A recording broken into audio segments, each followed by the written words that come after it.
Straw Hut Media. You should be energized already. We just got off a long Zoom with our wedding planner. We did. We're getting closer and closer. We're getting very close. We're getting excited. And, when we talk about, first of all, if anybody is getting proposed to or is planning on getting married, just remember whatever budget you have planned, double it. Because, especially if you're trying to plan it internationally during a global panorama. Yeah. It's been a journey. It definitely has been a journey. We've been on a journey. We've had such a variety of guests. We've had Real Housewives, we've had influencers, we've had best friends, just really all over the place. Comedians. We've got an Oscar winner coming up. I know. That's exciting. Yeah. But I think today, this is our second doctor. It is our second doctor. And also this guest, to me, was sort of my introduction into the world of adulthood in many, many ways for a lot of years. Do tell. This guest really talked about things that nobody in my family or my community or my small town talked about growing up. And it really helped me to sort of like figure out who I was as a young, awkward teenager. Yeah. And in my 20s and 30s. And this guest is iconic. So I'm going to let you do the introduction before I give it away. Well, you know our guest if you've already clicked on this podcast episode and saw Confess Your Mess, whatever we decide to title this, with Dr. Drew. But yes, our guest is the fabulous Dr. Drew. You've probably seen him on TV. You might have listened to one of his many podcasts, Dr. Drew Podcast, Dr. Drew After Dark, the Adam and Dr. Drew Show, which is co-hosted by Adam Carolla. I feel like he sort of put podcasting on the map. Right. Like we have to we owe him a debt of gratitude in some regard. Confess your mess. Welcome, Dr. Drew. The guys, I appreciate it. It wasn't so brief. Nowhere for me to go but down from here, but thank you for that nonetheless. Just that's it. After that build-up, I am nothing but a disappointment. No. You're so good at what you do, and we're so excited to have you on Confess Your Mess, and to kind of, for the first time, really sort of like maybe dive in a little bit into the psychology of secrets and confessions and why people share with absolute strangers to get things off their chest. And, like I mentioned before, but for me, Loveline was my introduction into the real world. I used to tune in. I wouldn't let my mom or dad know I was watching. And the things you would talk about and the conversations you would have and the way you normalized conversations around sex and sexuality and other things was so helpful to me as a young man. I mean, that was the idea. I started when I was 24 doing the show. And really what motivated me is I was way deep into the AIDS epidemic. We just started calling it AIDS, actually, when I started to hit the radio. And I was, treating, even as a third and fourth year medical student, working on AIDS patients every day. And telling people they had 6 months to live was just something I did every day. You forget what a pandemic is with a 100% fatality rate associated with it. It was horrific. It was one of the darkest periods. And I was talking to young people about it. And I had this opportunity to go on the radio, and I thought, oh my God, I mean, I couldn't believe they'd not heard of it. And people weren't talking about it. It was just shocking to me. The term safe sex hadn't been coined yet. And I don't know what was going on, that the American culture didn't believe that adolescents and young adults were having sex. So therefore, why would we talk to them? Sort of a thing. And I was like, oh my God, you got to be kidding me. So that's my motivation. And I sort of structured it as, what would I have wanted when I was 24 years old? It's all this, there was no internet. There was no way to get information. It was radio and your friends. And I thought, gosh, someone's got to be here just to answer these questions. And I did it for the next 10 years, one night a week, back in those days, thinking I was just doing really community service. It was essentially for free.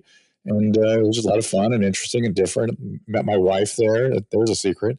And I talk about everything. Nothing I say is a secret. People don't hear some of the things I say sometimes. Maybe it's another kind of secret you guys don't talk about. when you talk about everything, people don't listen.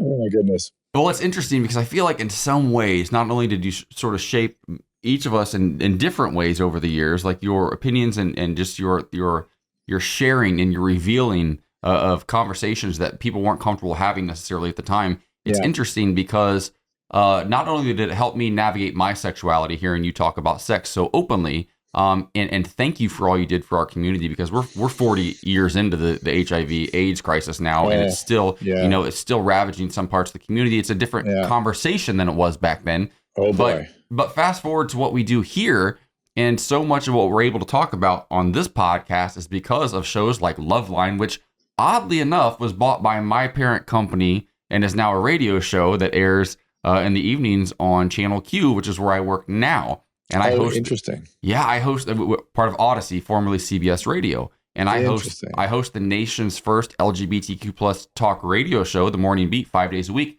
And that show would not have existed had you not been having those conversations at that critical time. So thank you for my paycheck indirectly and for so much more. And thank you for being here. Yeah. I love it. So, back to the frame of secrets and people oversharing. Yeah. It was always sort of surprising to me that people would come and ask these unbelievable questions on Loveline, particularly in an environment where it was, there was comedians and a lot of goofing around and stuff. But that's sort of the whole goal of that was kind of take the heat off the intensity of what people were talking about. And they call it with these amazing, because radio is anonymous. I mean, let's be fair. I mean, it was an intimate, anonymous. So I kind of eventually understood pretty clearly why it was a place where people felt they could bring that kind of stuff. But I'll tell you what was astonishing to me, and to this day it still happens. I would go out first back in like the mid 90s. Adam and I would go out on the road and talk to college kids. We'd go do these big events at colleges, and there'd be minimum of 1,500 kids in the room, sometimes up to 8,000. And I'll be damned if they didn't stand up and ask the same questions, in front of everybody. It was unbelievable to me. Like, I was like, okay, I'll happily answer it, but my goodness. And it was interesting. I after doing it for years and many, many hundreds of different situations, if it was a smaller room, like 200 or 300 people, that's where it got uncomfortable for people, interestingly. Some of the bigger rooms, it felt more anonymous. Of 800 or more people, they would just take the mic and they would. Well, yeah, because it ask the stuff. It feels like when you're in those larger arenas or spaces, you stand up and you talk to these people. Nobody's like really paying attention to that person, but when it's that smaller, intimate, a lot of times they might know some of the people in there, their friends, right. And so they just feel. Yeah, I think with this podcast, what we love is, people are sharing these secrets. Most of them are anonymous, and it really is a safe space for people just to let things off their chest, no matter how scandalous or silly or whatever it is. What is your relationship with secrets? You said that you don't really hold a lot, but is it one of those things? Because for us, we don't really have a lot of secrets. We kind of share a lot, too much, but we do have things that only the two of us know. And I still told AJ the other day, I still have secrets that he doesn't know. Wait, what? So are you the type of person that you really don't have any secrets? You really share everything, or do you still hold some things to your heart? I had to spend a lot of time. I had to work with my wife to figure out what I could say at the end of the show, because I have a show called Dr. Drew After Dark where we literally talk about everything. And my wife has come on that show recently. It was originally with comedians, and I did it with Christina P. for a while, Tom Segura's wife. And then I've been doing it with believe it or not, the engineers that are interact with me. And then my wife came in, and since she's been sitting in there, it's on. It's anything. There are no more secrets. I mean, stuff that I'm not comfortable saying, she'll just blurt out. And not that is that your guys' dynamic? No, that's me. That's good. I know you feel, my man. Yeah. And I'm kind of glad she does. I mean, oh my God, I can't believe people want to hear it, frankly, but it's all out there. It's just all out there. Well, we've got, actually, let's just test you right now. Yeah. Okay, so you did bring a confession, a secret of sorts that you're going to share with us later on in the pod. That is not this moment. We're going to get to that later. But in order to trust you, I can't believe we're saying Dr. Drew Pinsky. Can we trust you? But to trust you with our messengers submissions, this is like a little secret, kind of. This is more of like a vice. Maybe something in your life that isn't really the best choice for you. It's not really great. Maybe it's a habit, or maybe it's a person that you shouldn't have in your life that you just can't seem to drop. It's your little secret. It's your mess, but yes. Confess your mess. So I was always very reticent to discuss my substance behaviors for two reasons. One, I didn't want it to. I've always had a position that you just don't talk about your stuff when you're raising kids. You don't say yes or no. You just don't. We're not talking about what I did or didn't do. And also, I run a large addiction recovery program. I thought it was sort of inappropriate. But then somebody did an expose on me about about 6-7 years ago, were like, oh my God, he's a cocaine addict and he smokes weed all the time. I was like, no. I had a small, I'll drink about 2 to 4 glasses of wine a week. I've tried weed a number of times. It doesn't really, it's just not my thing. Okay. I like it. I want to know, okay, you've got a secret you're going to read to us in just a moment. Yeah. I'm curious to know, Dr. Drew, the psychology, if you will, like behind secrets. Like, what has your experience been with people revealing things to you and confessing things to you? And why is it that people are able to tell something to a complete stranger when they can't look at their partner or sometimes themselves in the mirror and reveal that secret? Yeah, it's, we have a saying, particularly in the addiction treatment field, which is you're as sick as your secrets. Secrets keep people sick in a lot of different ways. And the reason, to answer your question specifically, that people have trouble bringing them out usually is shame. And guilt, shame and guilt of one type or another. And the guilt is not so bad when you're telling somebody else, right? It's when the people you hurt, that's where the real guilt comes in. And also, something you're sort of, maybe let's say it's a lesser kind of a secret and you're not really ashamed of it, you're just kind of embarrassed. Again, it's not as intense when you don't know the person, right? And you're kind of, I think people also hope when they overshare that somebody's going to go, that's not a big deal. I did that. Whatever. Yeah. Come on. And it sort of makes you release again some of the guilt and embarrassment. We've experienced that on the pod before, because sometimes people come on and they'll be talking about sex. And I'm openly gay and have been for 20 some years. We've been together 9.5 years. We're getting married. I think that we're kind of freaky. Like, I think we're into some kinky stuff and that we're kind of wild, right? Mm-hmm. But then I hear like some of our queer friends coming on. I'm like, oh, wow. Like, I'm very conservative compared to some of them. Mm-hmm. And it blows my mind. So I guess there's just different levels of comfort for people. Yeah, for sure. Yeah. All right, let's get into this week's secrets. You ready? Yeah, I am. Okay. If you've never listened to the pod, these are from listeners, and they submit their secrets at confessyourmess.us. You can submit anonymously. You can let us know where you're located or not. You can tell us your age or not. You can also leave us a voice submission. If you listen to our episode with the Willem, you will hear we had lots of voice submissions. Lots of them. Many options for you. And also, we just found out, because we didn't know, that as of December 20-something, you can now rate on Spotify. Yeah, so who knew? We've been pushing Apple Podcasts, but also you can rate on Spotify. So give us a rating on Apple Podcasts and Spotify. We'd really appreciate it. Yes, okay, please and thank you. Let's get into the first secret that our producer Frank has sourced. Anonymous female, San Diego. Okay. I had a miscarriage when I was 17 that I have secretly mourned, every year for 31 years. Whoa. Yeah. No one but my mom knew. I miscarried at 5 months. I told the father, but it was long distance, and I don't think he believed me. Awful. Wow. So that's actually very common. Really? And it is sort of goes under the heading of what women do to themselves.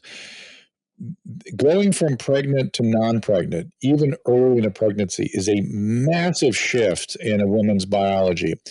And not everybody, but some women feel a deep and profound sense of loss, both whether it's a spontaneous, what we call spontaneous abortion or miscarriage, or an abortion that is medically induced. The consequences we don't prepare women for the consequences. Rather than telling them, you might be in that group of women that really feels loss and guilt and this sort of, they have a very vivid experience of disconnect from the life. And then they feel flawed and broken and guilty for feeling that way. So they're afraid to tell anybody about it, and it doesn't go anywhere. And that, like every grief reaction, has to be managed. And if it goes more than 6 months, that's now complex, incomplete grieving. It's a grief that needs to be helped and needs to be treated therapeutically. And she needs to tell somebody, and she needs to work this through. This is not abnormal. There's nothing wrong with you, but you do need to, thank God she brought it to you guys, because this is going to be the first time she's going to talk about it. And someone's going to tell her, that's not that's a great thing, right? This is your humanity expressing itself. This is something specific about being a woman that you're expressing. Learn to manage it, and let's get through that grief reaction. You can't live with that forever. That's ridiculous. Okay, Dr. Drew, I just got chills for a moment because think about this. Let's just set the stage for this for a moment. She was 17 years old. For 38 years, or 31 years, she's been mourning. She's 48 years old right now. Yeah. And listen, our podcast is sometimes super lighthearted and ridiculous, and sometimes it's very thoughtful and introspective. When we have moments like this where had we not created this podcast and she hadn't had a place to go, she just had a direct connection to Dr. Drew Pinsky and got professional advice on how to cope with this 31 years after the fact. Well, that's a beautiful moment. Thank you, Dr. Drew, for doing that for us. It and has for to this be woman. a traumatizing thing too, because she said she told the father and she doesn't think the father believed her, and it was long distance, and so is awful. Right? You have to think of the young age, right? So she was 17. We're still that's still your formative years, and so in her mind, if she was 17, we don't know. All we know is what she told us. We don't know the relationship with her parents or her family and how traumatizing that might have been already. But then to talk to the father who you clearly had an intimate relationship with, and you're looking for somebody to confide in and somebody to give you that support, to not have that,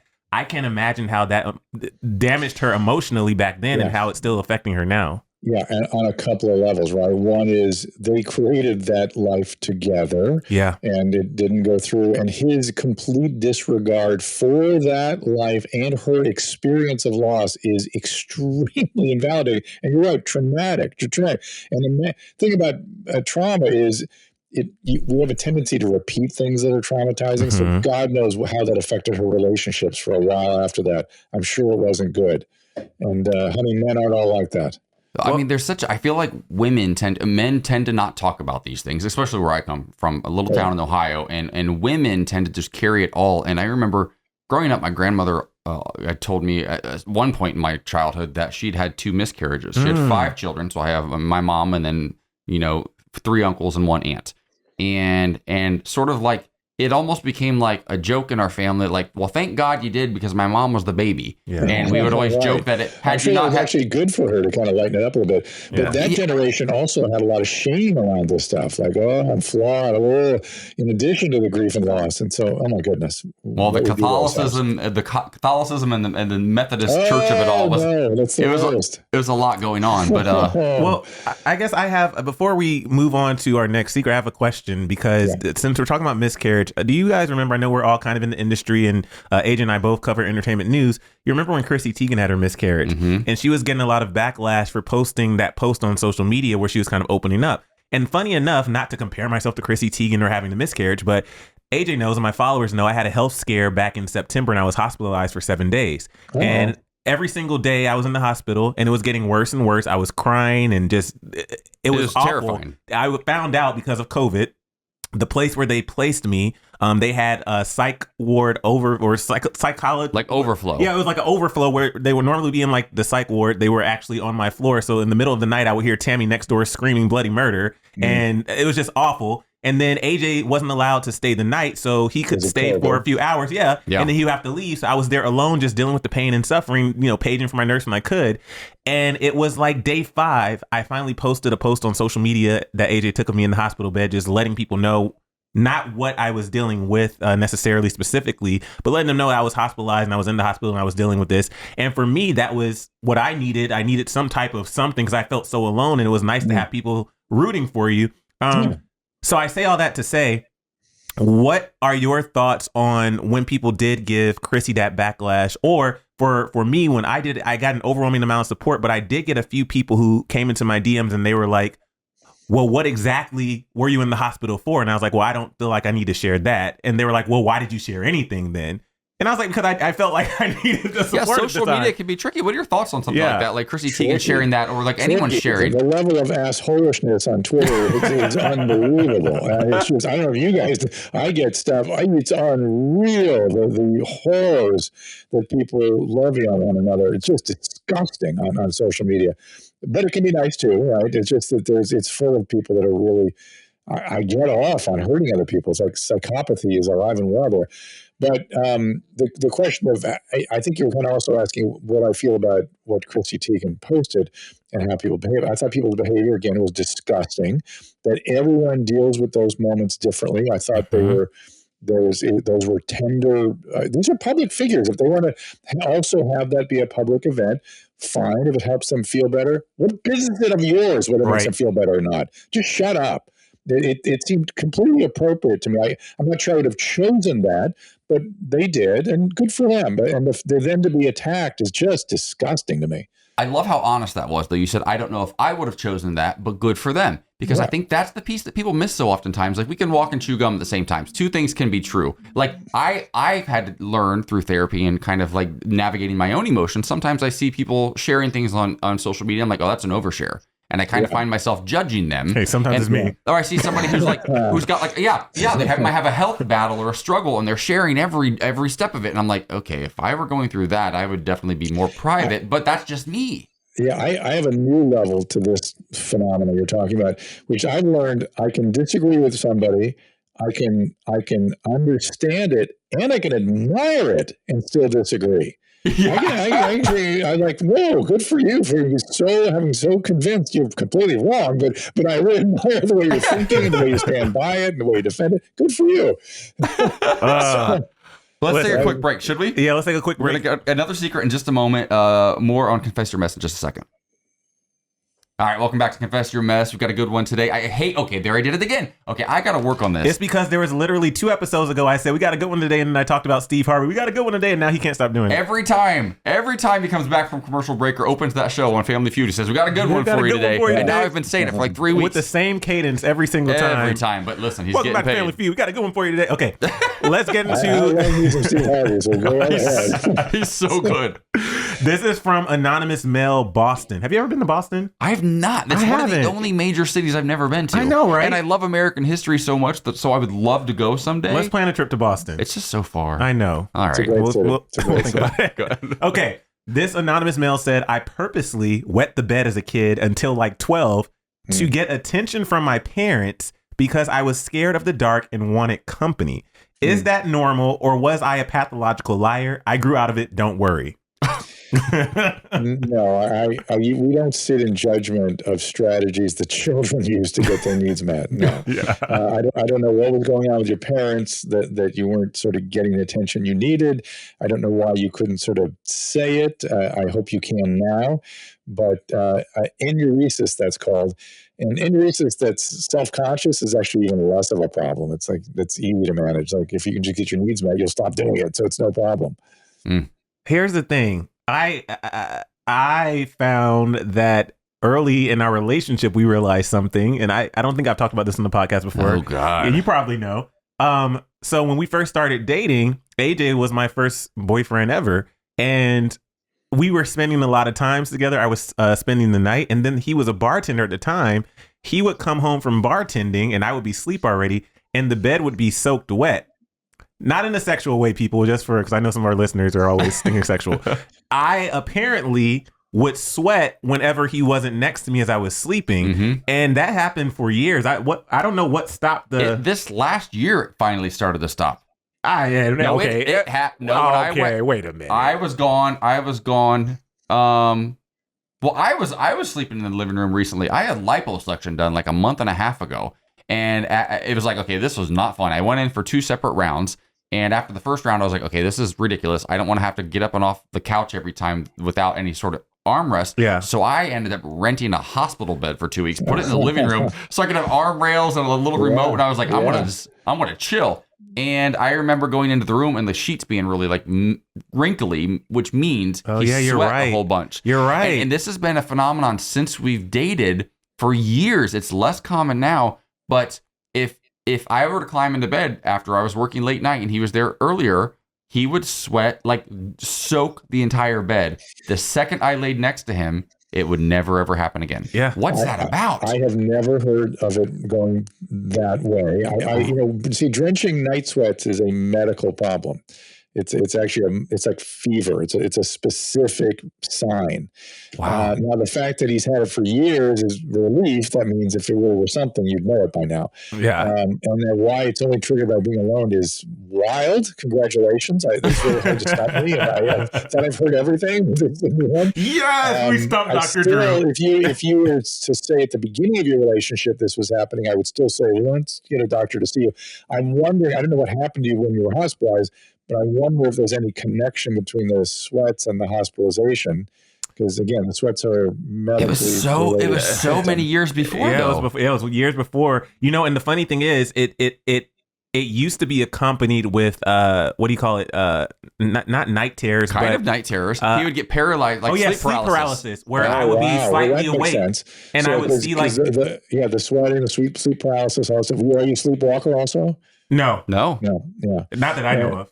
Yeah, and do you ever do you ever have dreams that somebody was lying on top of you or that kind of business? Oh yeah, it felt like I could see spirits and sometimes. Really? Oh yeah, I told you about this. When I had the sleep paralysis, I felt like I was half awake and I could actually see everything that was going on. It was the scariest thing.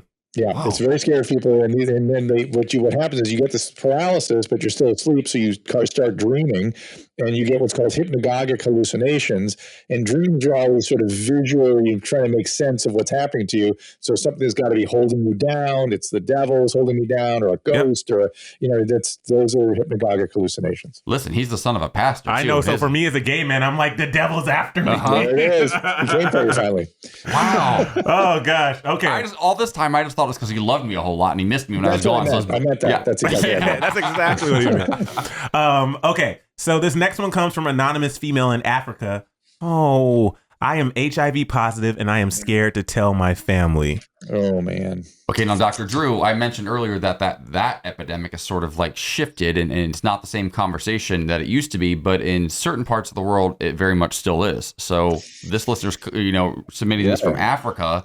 It's awful. What are your thoughts? Well, I would need so much more information to be able to responsibly advise her, right? We don't know how old she is. We don't know whether the family, would cast her out for whatever was associated with, having contracted HIV in her community. I don't know. I need a lot more information. What I would tell her is even if I'm hoping in a country where you don't even have to be, an adult to get treatment. Get treatment.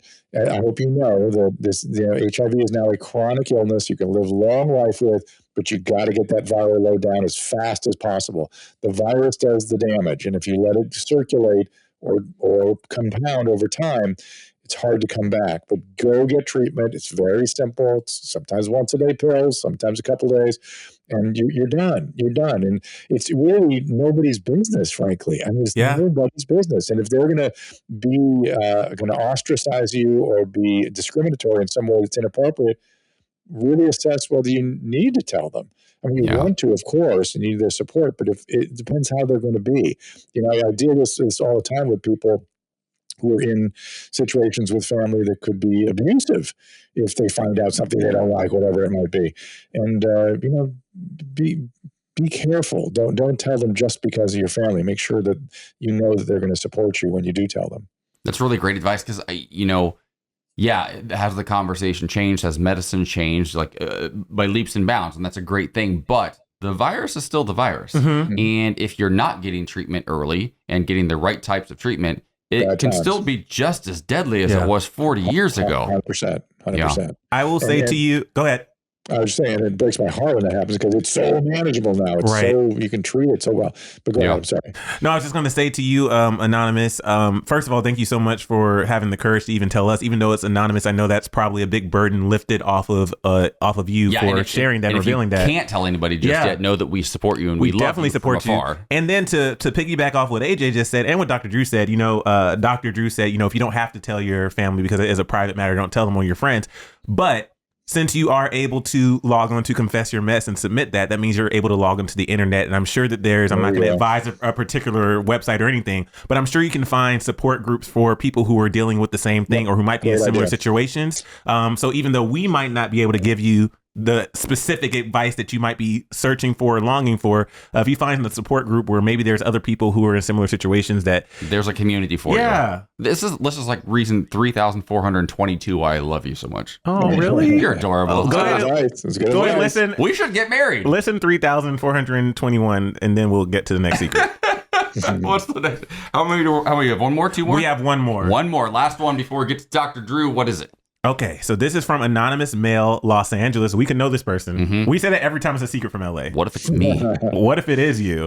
Okay, they said, I just listened to the Trey episode. Oh, yeah, so we had Trey Crowder on recently. He's the liberal redneck. So good. They said, I just listened to the Trey episode about political secrets, and now that you're having a doctor on, I'm curious. Are liberal brains different from conservative brains? Oh, this is good. Not asking if one is worse than the other, genuinely just curious if there's a liberal gene versus a conservative gene, or if it's all just social and determined by how people are raised. Wow. The answer is all of the above. Obviously, environment has an impact on it. And genetics, people have tried to make some genetic linkages, and that's there. But the more interesting stuff to me is that sometimes people will get injuries or tumors in certain part of their frontal lobe, and literally their sense of humor will change and their political persuasion will change. Wow. They'll literally switch parties. Some people believe that's what kind of happened to John McCain, that he was sort of leaning towards Democrat because of the brain surgery he had and the tumor and whatnot. And it's not all that uncommon. It's really interesting. Wow. People just suddenly their sensibility shift. It's kind of think about it. Humor and political sensibilities are kind of hard. They're hard to sort of turn into quantitative, cognitive sort of descriptions. They're sort of almost things you sense with your body, and they shift. They can shift. That is so fascinating. I'm curious to know your thoughts, just because you get this, right? Seeing what's kind of happening in the world, what's happening in our country, and like conspiracy theories and QAnon and all these sort of like rabbit holes that people are going down. I know, like on a simple level, that when things are scary and uncertain, that people like to fill in the blanks, right? And it makes makes them open to conspiracy theories. Correct. As a nation, as a people, is that something we can come back from? Like, what is the experience? Because it's very cult-like sort of situation that's happening with some people. How do you get through that? So I'm not sure I can answer that meaningfully or well, but you're onto something here, which is, I wrote a book on narcissism, right? And I worked in a psychiatric hospital for 30 years, and I'm an internist, but I ran departments in a psychiatric hospital in addition to doing intensive care work and other things. But I noticed when I arrived at the psych hospital in 1985, there's a sheet that the doctors would fill out sort of describing the personality disorders or construct of the individual coming in. And the descriptions were all over the place in the 80s. And I noticed as we went through the 80s, it started consolidating down to the point where by the 90s, people only had cluster B disorders, which is narcissism, borderline, sociopath. And it's persisted to this day that there's been this narcissistic turn where we all have these sort of narcissistic traits. There's been a lot of childhood trauma. There's been a lot of sort of inadequate needs being met, much like the kid that was urinating in the bed. And that creates what's called a narcissistic injury, and it kind of moves people in the narcissistic direction. We're there we're there actually as a world, but as a country in particular, we are there. And that's not normal. That's a historical thing. But what has gone on with COVID and everything else that's going on is we moved off narcissism into sort of histrionic, which I don't understand how this happened fully. So that's why I can't answer it very well for you. But we become histrionic where we are hysterical about everything. We're hysterical about who's the president. We're hysterical about Russia. We're hysterical about COVID, to the point where people are starting to become delusional. And that's the stuff you're talking about. There are Nazis everywhere, QAnon, and that's delusional thinking. I've had people sit across from me and say, yeah, the Nazis we got to go kill them. And there's a Russian sitting in the Oval Office. If you had said that to me in 2014, I would have put you in the hospital. You would have been admitted to a psychiatric hospital for delusional thinking. And that we've all sort of become delusional. It's what that guy, that doctor that Joe Rogan was talking about, called the mass psychosis. He's talking mass formation psychosis. I had been talking about that long before he brought it up as this sort of histrionic turn. I don't know quite what it is. I think it's temporary. I think it's a function of us all having these narcissistic proclivities, and we just shifted into sort of a hysterical moment that we will just spontaneously come out of. Russia's not doing us any favors in terms of us moving out of it, but I think we will. And the press is not helping us. I could kind of see that from the beginning. It's what made me angry, that the press was whipping people into these fear states that were just not normal. And if we just go back to living our lives and loving the people that are close to us, I think this sort of resolves itself naturally. It's interesting you say, we actually just talked about this on my talk show this morning, and we had a conversation about narcissism, because there's this trend on TikTok of narcissists who have millions of followers who are like diagnosed narcissists. Sometimes they're just self-diagnosed, and who knows if they actually are. And they're kind of normalizing narcissism. And I was reading that it's something like 4 or 5% of like the population are actually could be diagnosed narcissists. Correct. And correct. But we all have these traits now. We sort of move in that direction. But go ahead. I literally asked my therapist last week. She goes, okay, I just want to stop you for a moment, because you've used the word narcissist about yourself a few times in our last sessions, and I want to know what's going on. And I'm like, I don't know. Am I a narcissist? Like it's crazy. Like this industry, you notice, like you work in Hollywood, and to some degree, you have to be a little bit, have a bit of an ego and a narcissism to kind of keep going, or you just give up, right? Yeah, and I've been in this game for a decade, and I'm still here. And so I'm like, am I? Is all the stuff that my family back in Ohio like kind of maybe says and thinks about me sometimes, is that actually true? Is it AJ's world and the rest, everybody else is just here's why I know you're not really at all. You're in therapy and you're doing work. It doesn't do that. Well, no, she said to me, she said, okay, let's just go down. She goes, hold on real quick, and she looked it up real quick. And she's like, there are roughly about, a dozen, 15 character traits of a narcissist. And so let's just answer these questions. Yeah. And this is, she's smart, because she knows this is how my brain works logically. And we went through them, and she's like, you answered sort of yes to about 3 of them. And those weren't even hard yeses. They were like sort of yeses. She's like, so do you think you're a narcissist? I'm like, no. And then I sat there for a minute, and I said, okay, that kind of bothers me though. Like, it kind of bothers me a little bit that I'm actually not. And so does that make me a narcissist? And she's like, well, we're done. No more. Session over. What you were describing, though, in terms of the business and all, is really, you have to be self-preoccupied, which is fine. And the risk is, if you're too self-preoccupied, you aren't sympathetic, or you're not empathetic to other people. Mm. And that's the real liability of narcissism, is you lose empathy for somebody else, that you're affecting somebody else, and you're prone to envy. And envy is a very destructive emotion. So provided you're able to be empathic and you're not envious, you can be jealous. Jealous is, I like, God, that guy's got what I want. It really frustrates me. I wish I could have that. I'm going to work hard to get it, as opposed to, look at that asshole, I got to destroy him. That's whoa. Literally, I'm glad you explained the difference between jealousy and envy, because I know exactly what was going through his head just now. Because I was like, well, I am, because I am envious. I think I am, because I'm deeply, deeply empathetic to the point where like it literally devastates me sometimes. This is not your therapy session. No, but this is when you get Dr. Drew on your pod. This is like 30 years in the making for me. But to describe the difference between envy and jealousy that way. Yeah. Because I get jealous. Yeah. I've never ever thought for once to like destroy somebody or take somebody. Motivating. Yeah. Absolutely, it can be motivating. Work hard. Yeah. I'm not a narcissist. Hey, your therapist already told you that a week ago, but hey, now Dr. Drew also confirms it. Okay, let's take a quick commercial break, and we'll come right back with Dr. Drew's secret. All right, welcome back. AJ, how you feeling? Oh, well, I'm not a narcissist. I feel great. All right. Okay, so, every single week we ask our special guests to come to us with a secret, a confession that they possibly have never shared before, something that will make us look at them in a different way. No, I'm just kidding. But this is weird. I kind of want to pinch myself, because I'm just still trying to wrap my brain. I know we're coming to an end right now, but we have Dr. Drew Pinsky on our podcast. Mm-hmm. When we started this thing less than a year ago, did you ever in a million years imagine we would get this guy on our pod? Yes. You did. Listen, you are. Look at him. He's got the faith. AJ knows, and then we're going to get to the secret, but AJ knows, like, I actually, when it comes to career things, I have big dreams and I have big goals. And if I say, that's just, yes. Blessed and highly favored. The answer is yes, I did. Okay. So Dr. Drew. Visualizing. It's manifesting and visualizing. So now it's time, Dr. Drew, to confess your mess. So my wife and I were talking, and she's like, we talk about everything on After Dark. I mean, what are you going to tell her? She goes, did you ever tell anybody about the time that you were sexually attacked at the hospital? Somebody sexually assaulted you?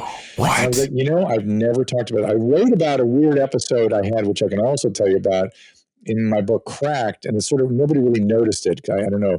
But I was a resident, and there was a woman there who was like demanding to engage in oral sex. She was like a ward clerk or something, and a couple of the residents did. And one time, she attacked me in the cafeteria one time, and I swear to God, I almost threw my tray up in the air. It was so startling and weird. Now, I'd had no real psychiatric training by that point. I could see now that woman is either way strung out on drugs and or bipolar. Like, she was not connected to reality in a meaningful way. But she was demanding that I go in the back room with her. And, wow. It was like right. It was sort of, nobody was around, strangely, but it was in a very public place. It was very weird. And how old were you at the time? I was a medical resident, so I was like 26, something like that. How did you deal with that? Like, how do you politely reject? I was just like, I was so shocked, and it was so weird to me. I was just like, I just mumbled, I gotta go. I gotta get back I gotta see a patient. I just ran out. I remember exactly where it was. She was under a phone alcove. Like, we used to have a payphone there, and the cafeteria had a little sort of entry hall, and then you went into the main room. And I was walking through these sliding glass doors, and just full on sexual assault. Where did you get sexually assaulted too? You got Me Too'd back in the day. That's right. It was a Me Too before. They call it Me Too back then, but yeah. But now. Where was your residency? In Pasadena. And I was between the county hospital here in Los Angeles and Pasadena. And that was in Pasadena at the Huntington Hospital. Wow. Jeez. That's wild. Right? Especially like when you're still navigating, like you're coming up and like, wow. Then I found out. He was a very 26-year-old male. I had very mixed feelings. I was like, she wants me, and that kind of thing. And then I found out some other asshole actually, she did it to him, and he went for it. I'm like, oh my God, what's going on here? And then I found another guy that also went for it. Jeez, she's just hanging out at the hospital offering blowjobs. Hey, I mean. I will tell you, I lived in New York City for 1 year in my 20s, and I lived in Harlem, Upper West Side, 131st and St. Nicholas, and I was going home for Thanksgiving, I believe, or Christmas, one of the holidays, and I had my little luggage, and I was wheeling it down the street to the subway at 131st, or 135th, I think, or 125th, I believe, right there near the Apollo Theater down there, and because I didn't have any money, so I had to walk with my luggage at 4 or 5 in the morning, and this lady on the street, there was some like low income housing, and she was kind of hanging out in front of it, and she offered to give me a blowjob, and I politely declined, and she offered again, and then she said she'd pay me, and I was like, wait, this feels like this is not how this is supposed to work. and then she asked me what I could pay. She just kept walking with me, and her price kept getting lower and lower and lower, and then she said a nickel. And I remember, I'm like, I'm so sorry, ma'am, and my heart simultaneously broke. And I just wanted to run because this lady offered to literally suck my dick for a nickel. And I was like, I feel for you, but this is wild. And I'm gay as fuck. So, like, no thanks. A nickel? A nickel. She had no teeth. A nickel? Poor lady. Yeah. Okay, Dr. Drew, we're almost done. You have so many successful. I like how you say that. You're like, Dr. Drew. Okay, you're almost out of here. You're almost in the clear. We're not going to hold you forever. But you have so many successful podcasts. Since we're talking about secrets, what is your secret to a successful podcast? Yes, let's take notes. A couple of things. I got into it through Adam Carolla and his network. So I guess one secret is and now my most successful one is Dr. Drew After Dark, that's on Your Mom's House, which is Tom Segura and his wife's platform. So number one, attach your caboose to an existing engine. We were just Adam Carolla had us on his Take a Knee podcast. It just came out this week. Yeah, we've been getting messages about it. So okay. He and I have a podcast together 3 days a week. So, that's what I went over there and started doing a podcast with him, and then I did my own podcast. So, and then Your Mom's House has been a big thing. So that's one thing. The other thing is have interesting guests. Be interesting, possibly be prepared, that kind of thing. And realize that mostly what you're going to attract are people that like you and want to hang out with you. It's different than radio. Right? Yes, very. AJ, the radio has a rhythm, and you're back announcing, and you've got upcoming, and you've got weather and sports, and blah, blah, blah, blah, and they want the call letters out every 12 minutes or 4 minutes, whatever. Yeah. No, the rhythm is not so important. It's about, when you think about how the success that Rogan has, he's just having a conversation. So I just think in terms of podcasting being hanging out and chatting. It's just interesting people chatting and your friends kind of hanging out with you. I love that. Very different than radio. Very different. I think we're on the right path, AJ. I think we're doing it. I think we are. We haven't missed a week yet. We've been going for like 30 weeks. Yeah, keep doing it. Yeah, keep doing it. Just keep doing it. Yeah. So good. Okay, so I'm going to ask the last question of the day. Okay. Dr. Drew Pinsky, thanks again for being here. What was your takeaway of the day? Well,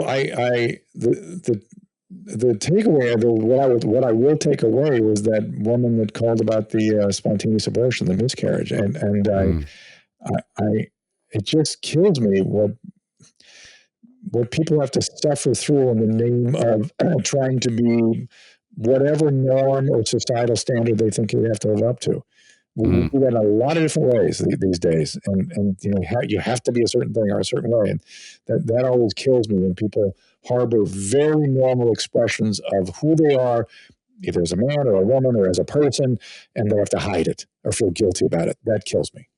I love two things. Yeah. One, that you said a man, a woman, or a person, and I noticed that, and we hear that, and also that what I hear is, I'm thinking back, and this woman's been carrying this for 31 years. That's almost your age. Yeah. You're 32. It's just so heavy. My whole life. Well, hopefully you helped ease some of that burden for her, and I think you probably did, Dr. Drew. Thank you so much. Thank you, Dr. Drew. Yeah, I forgot to mention, my daughter and I wrote a book called It Doesn't Have to Be Awkward. They'd kill me if I didn't mention that as well. So yes. Okay. So in addition to your podcast, It Doesn't Have to Be Awkward is your book, available probably everywhere you can get books, Amazon, everywhere. Yep.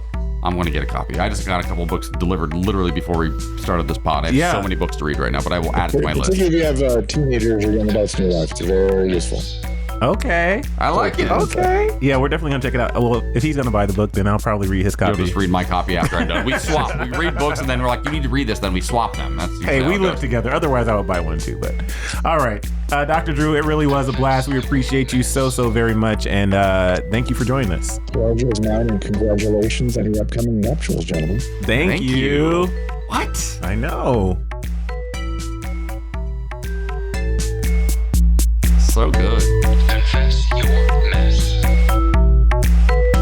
Confess Your Mess is a Straw Hut Media podcast produced by Ryan Tillotson and Frank Driscoll. Thank you so much for listening, and don't forget to subscribe and share. And if you have a secret you want to share, go to confessyourmess.us to submit. Your secret could end up in the show. Ooh.